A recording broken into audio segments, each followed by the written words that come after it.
April, selamat datang di session April. Seperti bulan kemarin kita udah tahu ya tentang semesta mendukung, ya kan?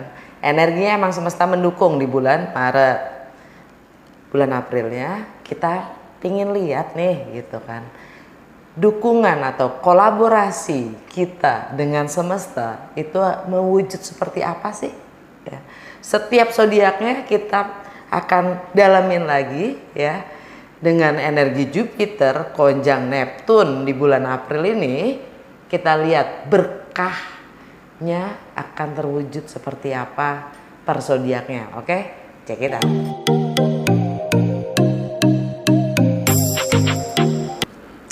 Hai Taurus, kembali lagi sama gue Lucky yang siap bacain energi kalian di bulan April.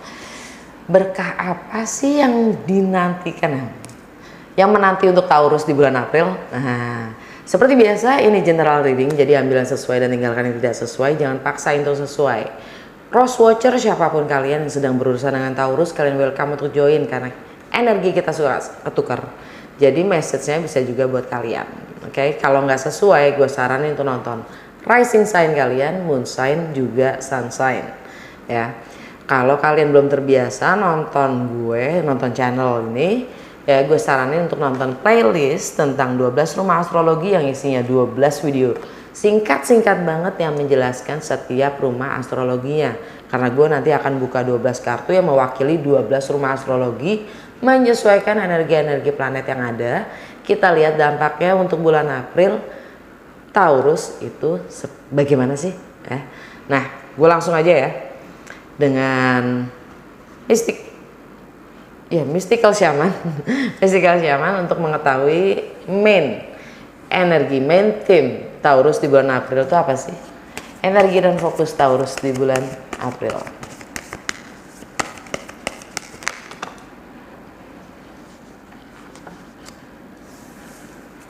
The middle word kebalik, the ghost dance. Under the deck, the corn.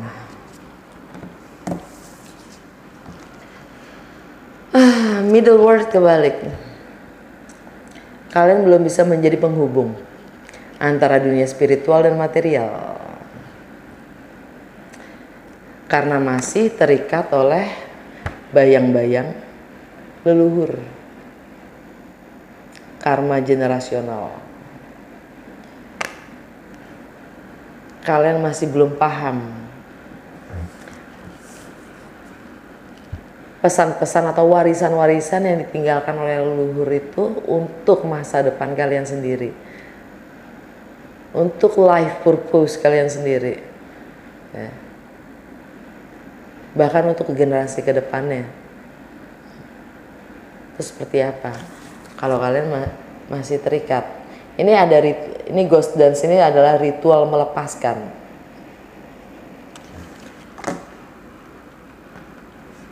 Karma-karma yang sifatnya generasional. Ya. Dan ini juga tentang menghargai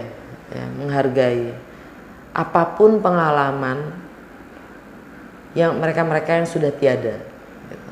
Mendekatkan diri dengan mereka yang memang sudah nggak ada, menghormati ya, dengan memahami gitu pengalaman mereka selama mereka hidup gitu, yang udah diturunkan ke kita langsung atau tidak langsung ya. Langsung itu lewat genetik ya, yang mungkin malah sulit untuk diurai ya. Tidak langsungnya malah lebih jelas karena kita dikasih tahu jangan duduk di pintu ngalangin jalan, nah kan. Kayak gitu. Nah, alam bawah sadar kalian ya, the corn ini adalah kepentingan yang bersama. Ini harvest time itu masa panen, the corn ya, masa panen. Yang namanya alam semesta itu tidak pernah ada habisnya, nggak punya batas dia untuk selalu memberi ya. Akan selalu kecukupan untuk semua. Nah, Artinya di sini message-nya ya, jangan khawatir. Selama kita punya maksud tujuan yang jauh lebih besar daripada diri kita sendiri, segala kebutuhan kita pun akan terpenuhi. Gitu. Oke.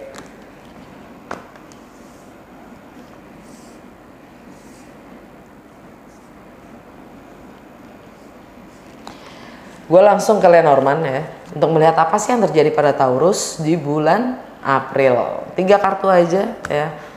Tahu dengan kata lainnya, berkah apa yang menanti Taurus di bulan April?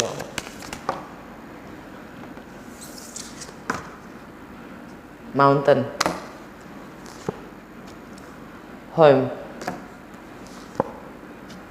clouds. Under the deck, fish. Jantung bacaan kalian is all about home. Ya. Ini tentang rumah itu sendiri, tentang keluarga, ya, properti, rumah tangga. Ya. Itu jantung bacaannya. Pusat energi kalian adalah rumah. Yang menjadi beban atau rintangan kalian, entah rumah itu menjadi beban atau karena ketidaktahuan kalian, ya, kalian masih gelap, kalian masih foggy itu berkabut, ya, kalian masih tidak punya kejelasan, adalah rintangan kalian sendiri.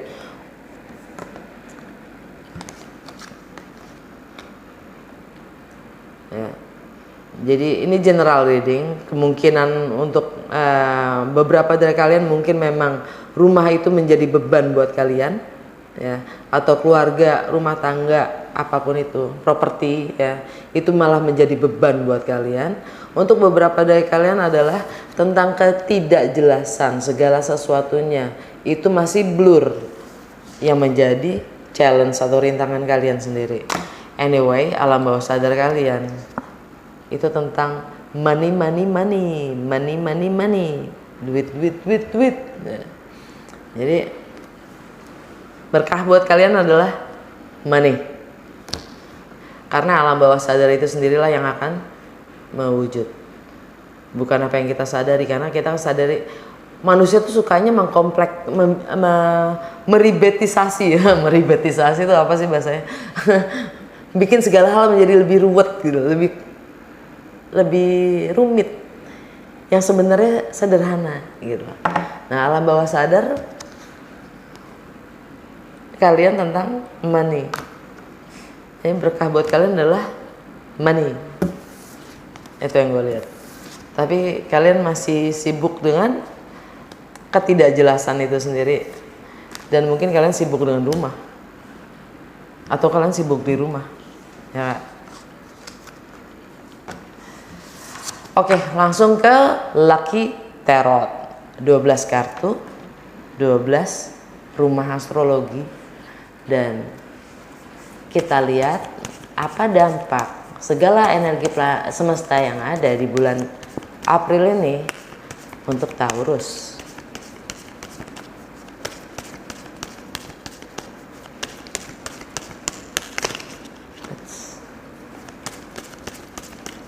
Apa dampak segala energi planet yang ada saat ini untuk Taurus?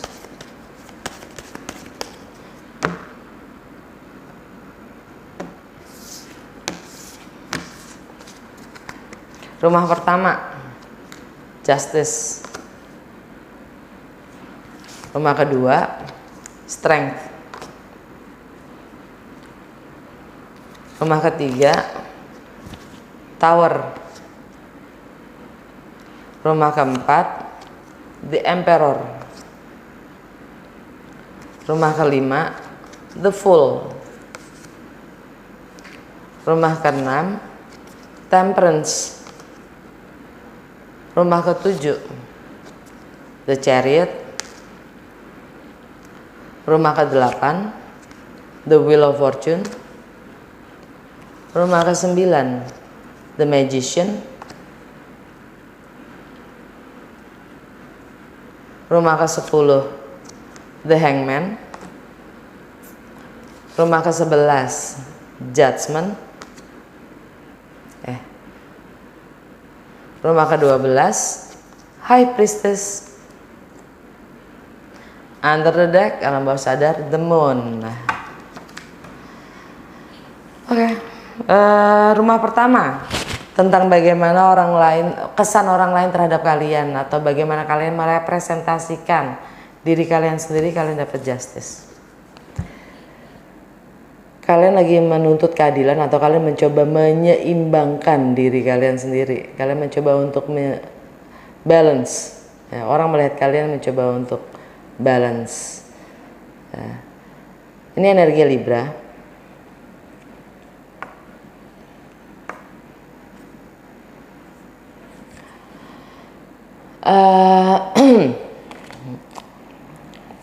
Orang melihat kalian lagi proses, lagi diminta untuk bersabar gitu dalam proses pemulihan. Ya. Kalian mencoba, orang melihat yang terlihat oleh orang itu, kalian mencoba lagi proses pemulihan, healing, ya, menyimbangkan dari dalam diri kalian sendiri.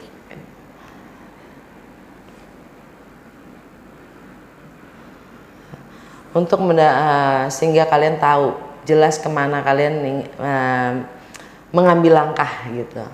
Kalian mau kemana, kalian mau ngapain, ya, kalian lebih jelas punya visi ke depan untuk hidup kalian sendiri gitu. Kalian lagi mencoba untuk membangun memulihkan arti kebebasan dari dalam diri kalian sendiri.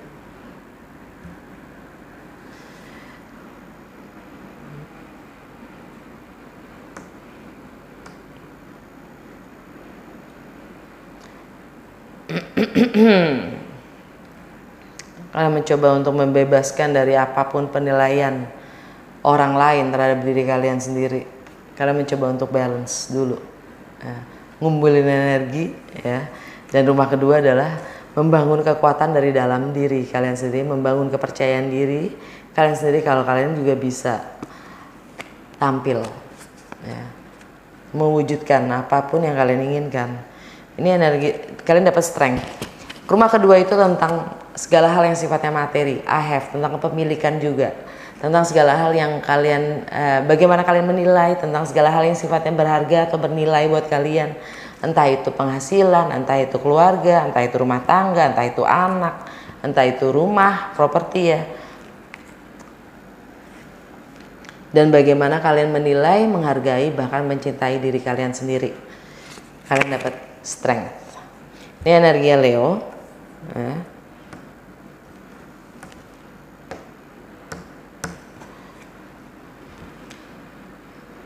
Yang mana kalian akan mengambil sikap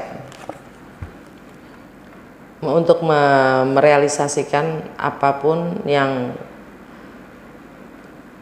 ya, nilai-nilai yang kalian pegang sendiri gitu loh, prinsip-prinsip kalian sendiri, ya, kalian akan mengambil sikap.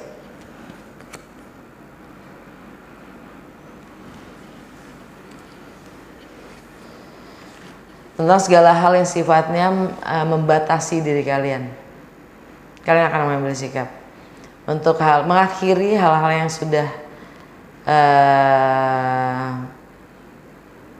yang sudah nggak selaras lagi dengan kalian, ya, entah itu karma kalian sendiri mungkin sedang mendalami, ya, karma kalian sendiri, lagi mempelajari karma kalian sendiri, entah itu generasional atau memang dari kalian sendiri, ya. Biasanya sih generasional yang umum, ya. Rumah ketiga tentang mindset, persepsi, aktivitas sosial, dan bagaimana kalian berkomunikasi dengan lingkungan sekitar, dan tentang edukasi, wawasan, pengetahuan yang kalian dapatkan dari kalian kecil hingga saat ini, dan tentang higher education. Kalian dapat the tower, ada sesuatu yang nge-shock, ngagetin, sifatnya mendadak, tiba-tiba, ya. Itu nuklirnya muntah, nuklirnya bocor, ya, itu tongnya whatever, dia kayak muntah tuh. Jadi ini juga kalau di kartu-kartu tarot biasanya kan tower itu menara yang terguncang gara-gara kilat ya.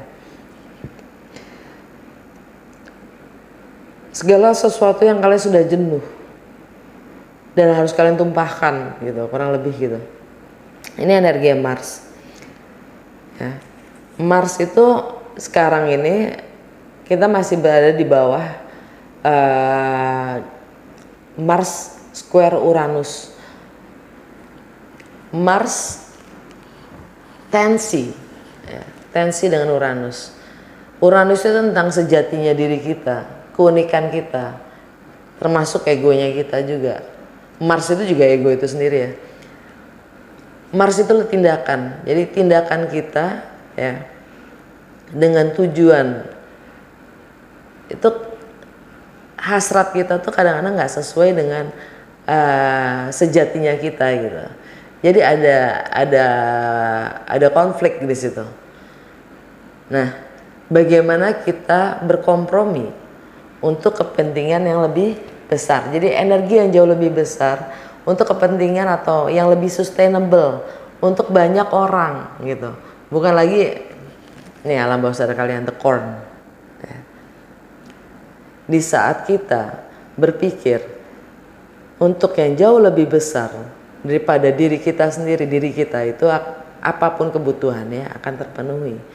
It's not about what you want, it's not about what you think, but whatever you need will be fulfilled. Artinya, ini udah bukan lagi tentang mau lu apa, tentang apa yang lu pikir. Yang jelas, go with the flow. Ikutin aja, lakonin aja, berserah aja, semua kebutuhan lo secara personal akan terpenuhi. Karena kita melakukan sesuatu yang jauh sifatnya untuk kepentingan orang banyak, bukan lagi personal. Alam pun memberi tanpa batas. Gitu loh. Yang jadi masalah kan di saat kita udah ada istilahnya ada yang kemaruk gitu kan. Ya. Alam yang tidak terbatas pun jadi terbatas. Gitu.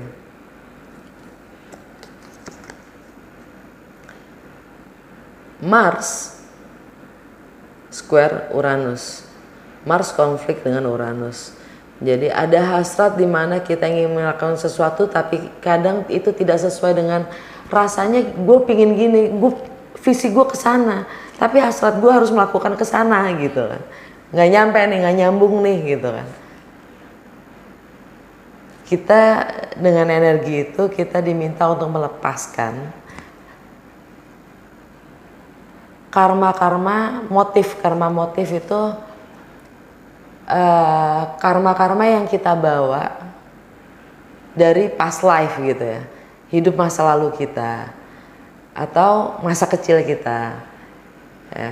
Jadi ini kan di rumah ketiga ini tentang edukasi ya, tentang pengetahuan, wawasan, pengalaman yang kita dapatkan dari kita kecil hingga saat ini, right ya. Jadi contoh ini agak gue dalamin dikit ya, mungkin agak sulit ya, jadi makanya gue kasih contoh. Umpamanya orang itu mungkin waktu kecilnya dia merasa kecukupan, semua serba ada, tapi dia sendiri, alone. Dampaknya apa? Begitu udah besar, dampaknya dia selalu mementingkan orang lain, dia selalu ingin membantu orang lain, mengutamakan, memprioritaskan orang lain dulu untuk membunuh kesepiannya di saat dia kecil. Dia tidak memperdulikan dirinya lagi gitu. Contoh aja, masih banyak contoh yang lain. Ini salah satu contoh. Kenapa gitu? Kenapa dia seperti ini? Mungkin karena masa kecilnya dia begini gitu. Jadi ego di situ kadang-kadang terbentuk hanya karena itu gitu. Yang di saat Mars konflik sama Uranus itu kita diminta untuk berkompromi dengan yang katanya sejatinya lo nih gitu ya, tapi hasrat lo atau nggak semestanya itu menganjurkan lo untuk berbuat yang lebih besar, yang kadang kita harus mengorbankan ego kita, yaitu sejatinya diri kita sendiri, untuk kepentingan yang lebih besar.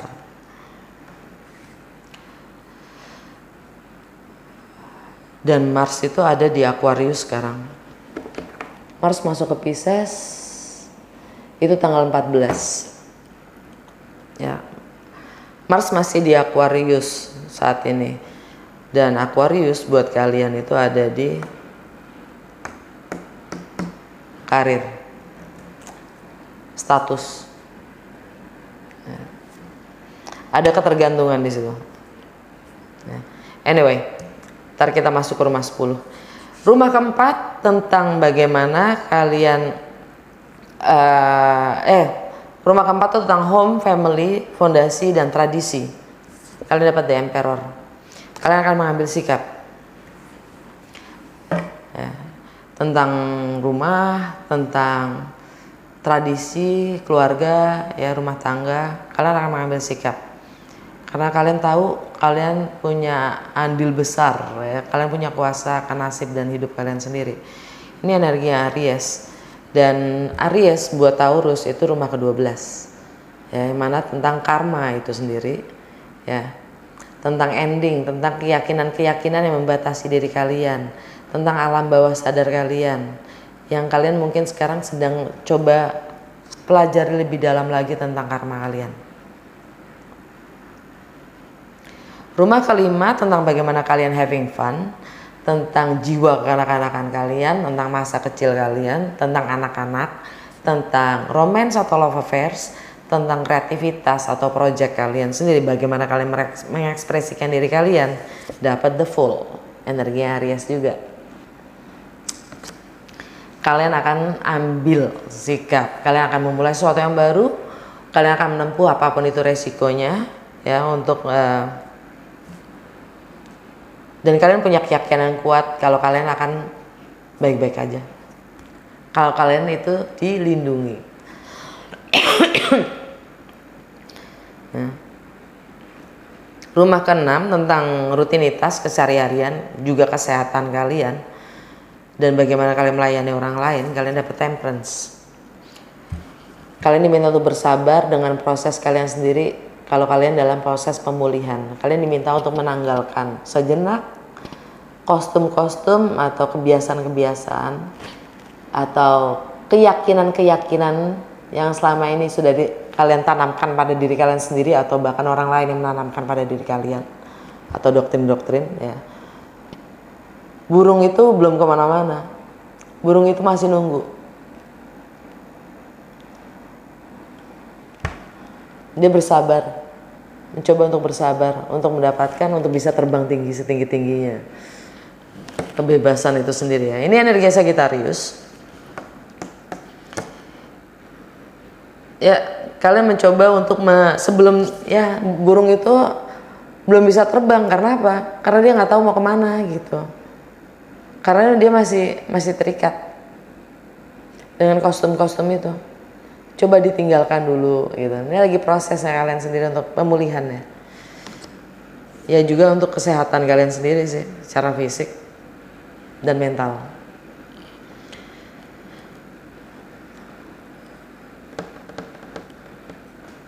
Rumah ke-7 tentang relationship atau partnership, entah itu personal atau profesional, kepada keluarga, adik, kakak, teman, sahabat, ya, anak. Kalian dapat The Chariot. Chariot ini energi Cancer. Kalian diminta untuk mampu mengendalikan diri kalian sendiri dari positif dan negatif dalam diri kalian sendiri untuk mencapai kemenangan itu, ya. Kemenangan yang sebenar-benarnya adalah kemenangan melawan diri kita sendiri, karena musuh terbesar adalah diri kita sendiri, bukan? Yang menghalangi diri kita sendiri mencapai tujuan kita adalah diri kita sendiri. Cancer. Cancer di rumah Cancer itu di rumah ketiga kalian ada Mars. Ya.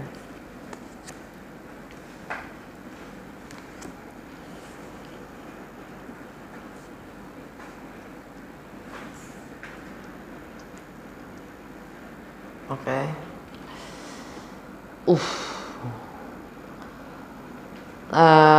Untuk rumah ke-8, ya kalian tahu sendiri, kalian tahu kondisi kalian sendiri kan ya, gue nggak perlu jelasin.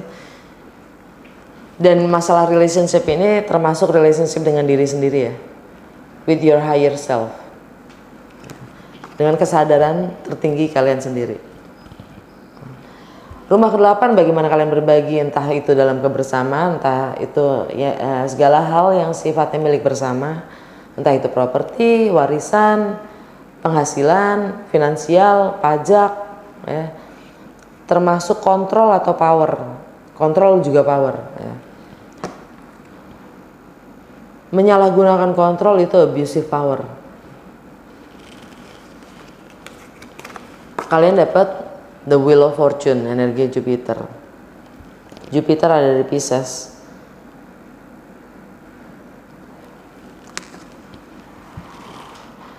Kalian mendapat kesempatan kedua untuk memperbaiki atau mengakhiri bagaimana kalian berbagi, bagaimana kalian mengontrol diri kalian sendiri, mengarahkan diri kalian sendiri, menggunakan power kalian sendiri, ya. Bagaimana kalian berbagi, itu arahnya kemana gitu dengan energi Jupiter ya. Kalian ingin memperbaiki diri kalian sendiri atau kalian ingin mengakhiri sebuah situasi, bagaimana kalian berbagi ya. Kalian punya pilihan, kalian ada dalam masa transisi itu ya, butuh tindakan, butuh gerakan, aksi, dimana roda keberuntungan itu tidak akan bergerak kalau tidak digerakkan. Keberuntungan itu akan datang kalau kalian tahu nge-channeling gitu loh, mengarahkan ke kiri apa ke kanan. Yang jelas keberuntungan itu istilahnya pasti ada gitu. Bagaimana kita melihatnya dan tindakannya apa. Itu karma spiritual ya Jupiter.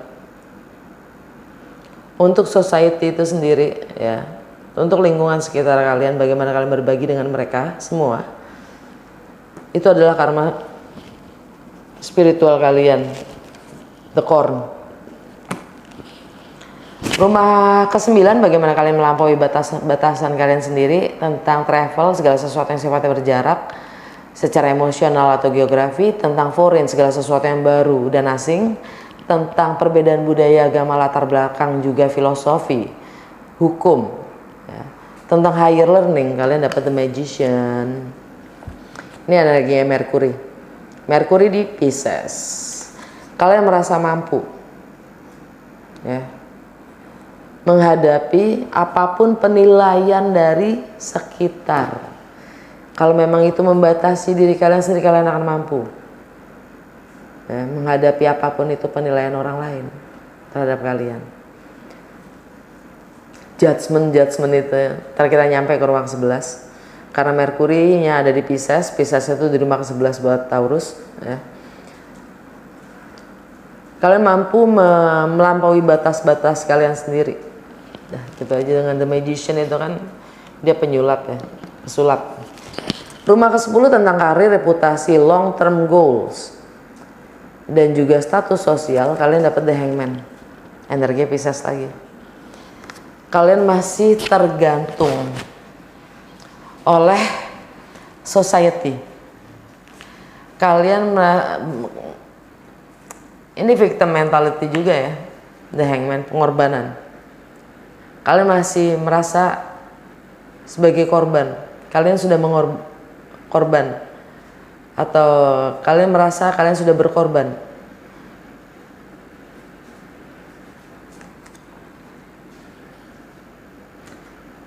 Dan kalian masih merasa terikat oleh apapun penilaian itu. Entah itu masalah karir, reputasi, status ya. Yang jelas itu harus diakhiri.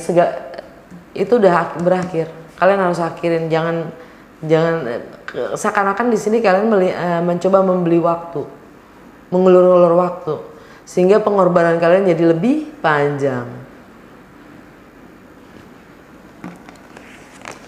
The middle word sama the ghost dance. Ya.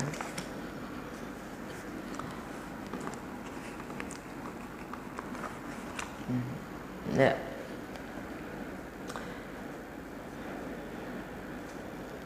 Di rumah ke-11, di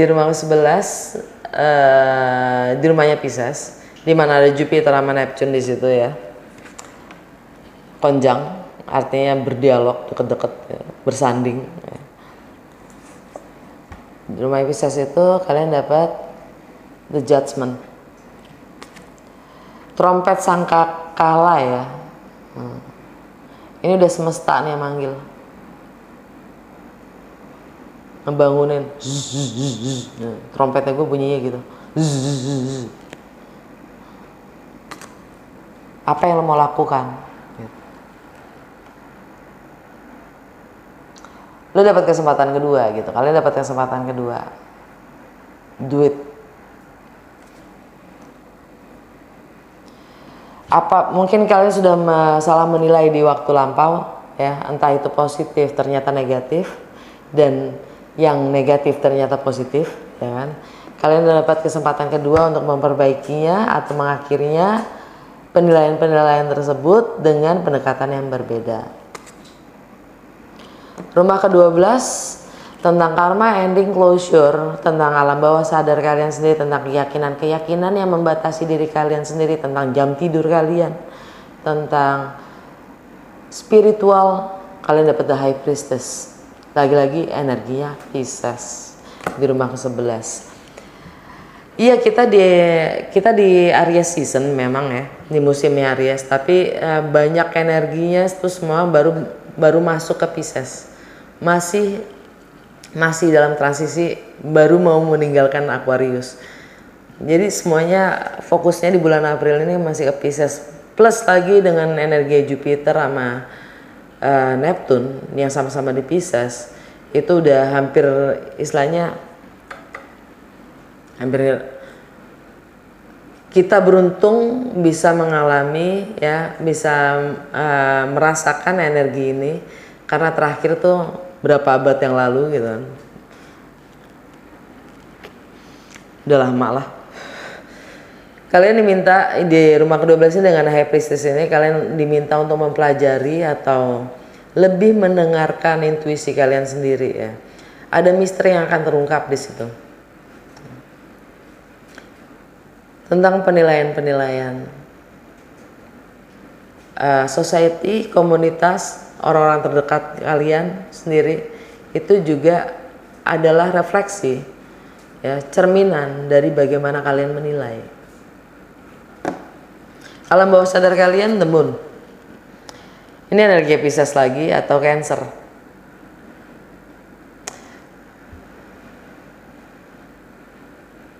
Sifatnya emosional ya. Cancer itu tentang originalnya di rumah keempat, tentang home, family, dan tradisi ya.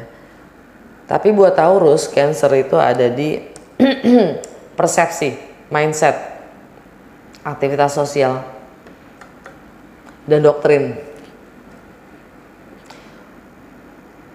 Sedangkan rumah si Pisces ya, kalau ini emang energi Pisces, itu tentang rumah ke-11, tentang komunitas, lingkungan kalian sendiri. Bagaimana kalian mengaspirasi lingkungan sekitar kalian, tentang rasa kemanusiaan dan keadilan sosial dan harapan-harapan kalian. Apa yang kalian ingin bentuk? Ya.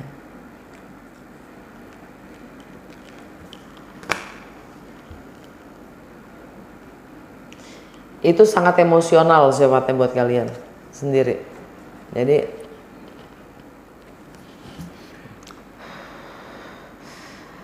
akan ada pencerahan dalam berpersepsi dan mindset ya. Shocking juga buat kalian, menyibak gitu alam bawah sadar kalian sendiri.